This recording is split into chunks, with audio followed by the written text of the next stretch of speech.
Assalamu alaikum wa rahmatullahi wa barakatuh. Tubaramutse kuri iyo ndamutso y'umuryango wa Islam. Tubahe n'ikaze muri ano makuru yacu agizwe n'ingingo nkuru zikurikira. Iduga ry'ibiciro ku masoko ritumye umunsi mukuru wa Eid al-Fitr usozera amafungo y'ukwezi kweranda kwa Ramadan ushika aba-Islamu bo mu Burundi bugarijwe n'ubukene. Prote Ndagijimana nicegera cy'urongoye umuryango Komibu atera akamo aba-Islamu aho bari hose mu Burundi kubandanya bigenza neza mu kibano. Ishirahamwe Ntabariza riratewe impungenge n'iduga ry'ibiciro ku isoko.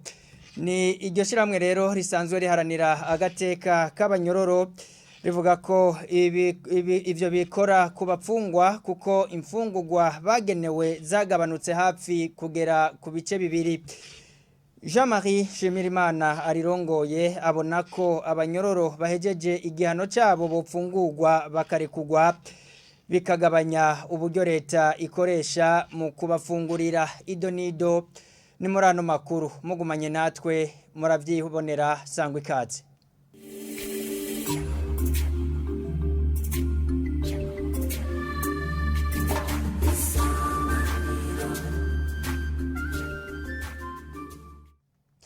Umunsi mukuru w'Eid usozera ukwezi kwa mafungo kuba Islamu uno mwaka ugeze abarundi bugarijwe n'ubukene kubera iduga ry'ibiciro ku masoko.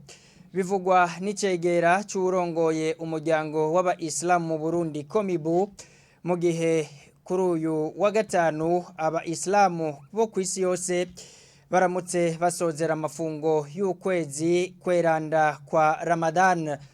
Prote Ndagijimana agatera akamo aba-Islamu aho bari hose mu Burundi kubandanya bigenza neza mu kibano nk'uko bari bamaze iminsi babikora mu gihe cy'amafungo. Uri munsi uri hejuru genekerezo rya 21 ndamukiza mwaka wa 2023 uhuriranye n'itariki imwe y'ukwezi kwa 10 bita Shawwali twisunze ikirangaminsi cya Islam. Twaramutse aba-Islamu bo mu gihugu cyose eka naho ku isi yose bahimbaza umunsi mukuru wa Eid al-Fitr mu gihe baramaze iminsi 30 yose bisonzesheje. Rero nk'icegera cy'userukira aba-Islamu mu Burundi turifurije umunsi mukuru mwiza wa Eid al-Fitr aba-Islamu bose bo mu Burundi n'abahandi. Tubifuriza yuko ko bakaryo keza ko gusabikanya ivyo barose byaba bike byaba byinshi basabikanye kandi s'aba-Islamu gusa n'abatari aba-Islamu nabo nyene babone yuko uyu munsi ari umunsi mukuru koko bawunezererwemo kandi kaba karyo keza no kubandanya inyifato nziza kuko Imana bahora batinya muri kwezi kweranda kwa Ramazani ibe y'Imana nyene kandi bazokwama batinya n'inyuma yako. Tugeranije uyu munsi mukuru wa Eid al-Fitr uyu mwaka n'iyindi myaka nivyo kuri kurande rwacu twebwe nk'aba-Islamu ugumara umunezero kubijanye naho n'ubutunzi canke iduga ry'ibiciro. Ivyo si mu Burundi gusa, si mu Burundi gusa no mu bindi bihugu turumva yuko ibintu bitera biduga mugabe igihambaye suko ibintu biduga ahubwo igihambaye nuko kurondera umugambi canke intumbero twofata kugira ngo ubwo bukene tubugwanye.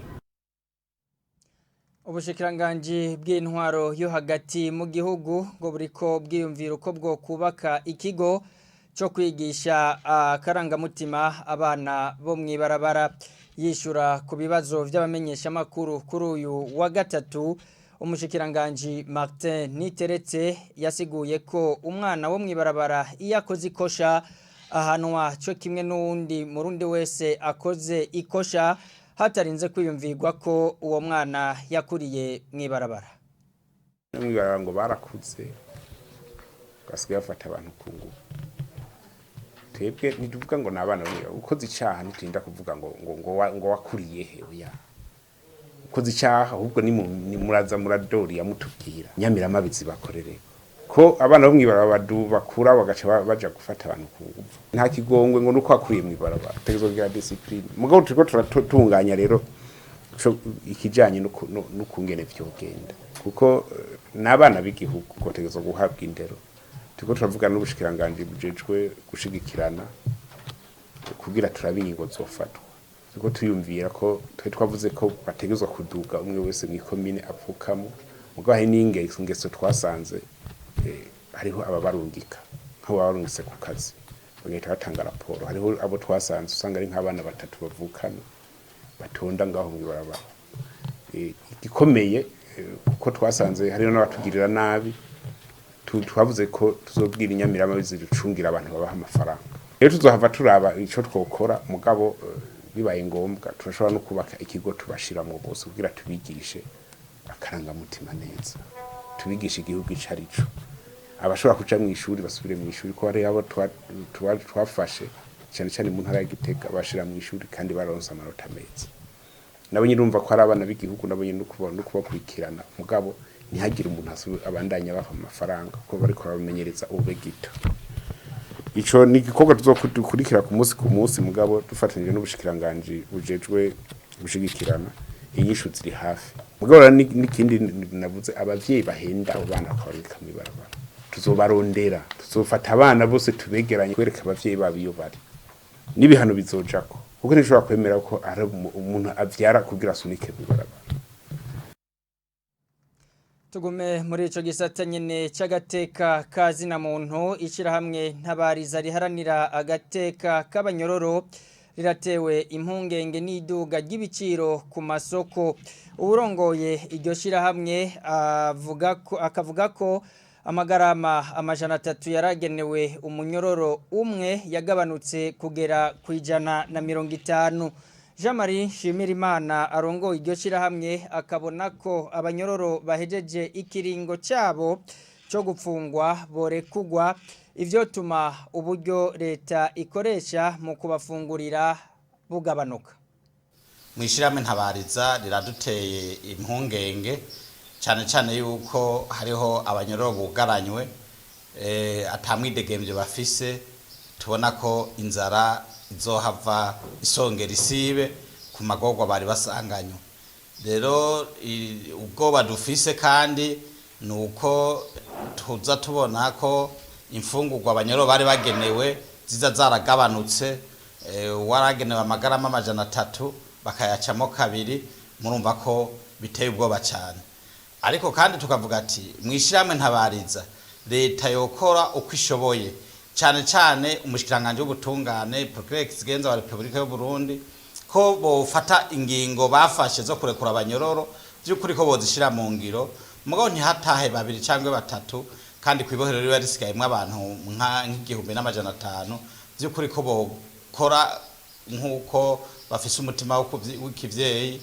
ko bofata abanyororo bose by'ukuri bamaze ikiringo cy'umunyororo baciriwe bakabarekura bakongera bagafata aba bantu aba procureur baguma bapfunga abantu kandi se barundi yaravuze yuko ingingo yo gupfunga yobi yanyuma mbere hopfungwa abaruhebwa bakoze ivyaha bikomakomeye nko busuma bukabije nko gufata abakenyezi ku nguvu cyangwa bisha abantu mugabo abantu bafitaniye amadeni aba bantu sangwa bapfa karimbi kuko nibo tubona buzuye mu mabohero ivyo vy'ukuri bishira mu ngiro abo bantu bagataha kuko mu vy'ukuri abanyororo bapfunzwe bagira amadepense manini kandi ataco bariko binjiriza leta rero tukavuga tuti leta yogabanya ibitigiri vy'abanyororo kuko utagishoboye kubafungurira birumvikana iyindi ngingo ifatwa niyo kugira batahe basubire mu ngo zabo kandi nabo nyine baza gukora ibikorwa by'iterambere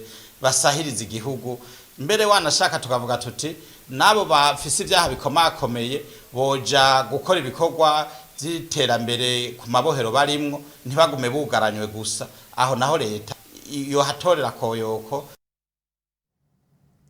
Amakuru yacu tuyarangirize muyavugwa mu makungu abantu barenga 300 baramaze gupfa muri Sudani abarenga ibihumbi 3,200 nabo barakomereka bivuye ku ntureka ziriko ziba muri ico gihugu.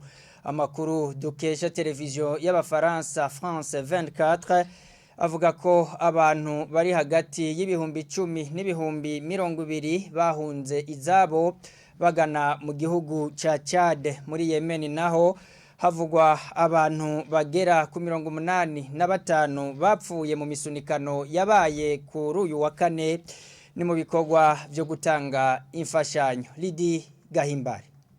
Sous les tirs et les bombardements, les habitants de Khartoum Musi y'amasoro ibisasu binini abanyagihugu b'i Khartoum mu gihugu ca Sudan ubu bari mu yabira aho bari mu bibazo byo kuguma mu gisagara canke kuhava ariko bakahakwa kuhasiga ubuzima kuko bataronka ivyankenerwa kugira ngo baronke amazi barinda gutonda imirongo miremire kugira ngo baje kuvoma amazi yo mu binogo. Uyu agira ati abantu ntibaronka amazi nta matara kuva mu ntango z'intambara ku munsi wa gatandatu heze. Ati umuyaga nkuba waraje hirya y'ejo muri quartier wacu ariko kubera ibisasu biguma biterwa ku mazu yacu nta mutekano urangwa ahantu na hamwe muri ico gihugu.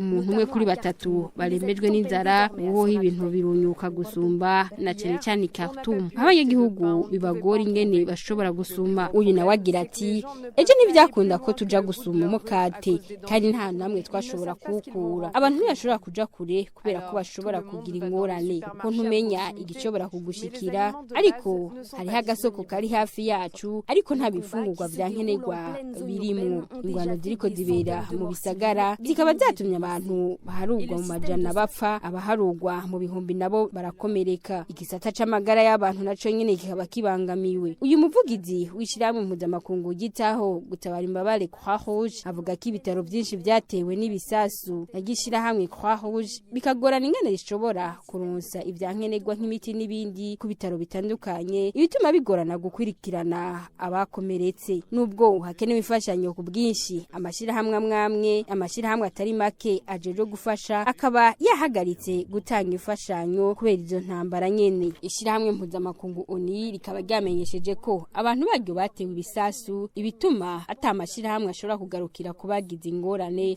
kubera izo ntambara. Contre son personnel et appelle à une pause humanitaire dans les combats. La panique, puis l'effroi.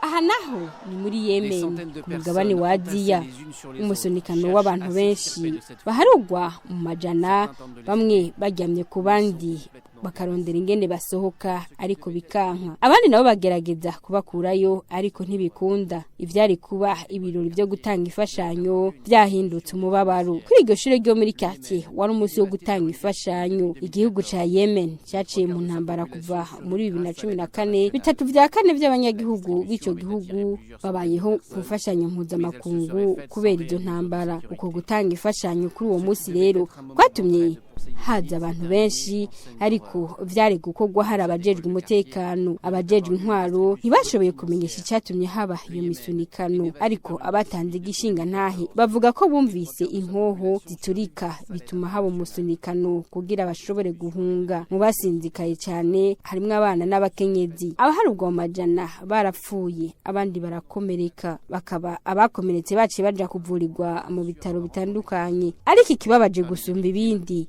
nuko ico gihugu ca Yemen ari cyo mbere kivugwa mu inzara kw'isi. Dans les hôpitaux de la capitale, une tragédie de plus pour un pays qui subit déjà l'une des plus graves crises humanitaires au monde.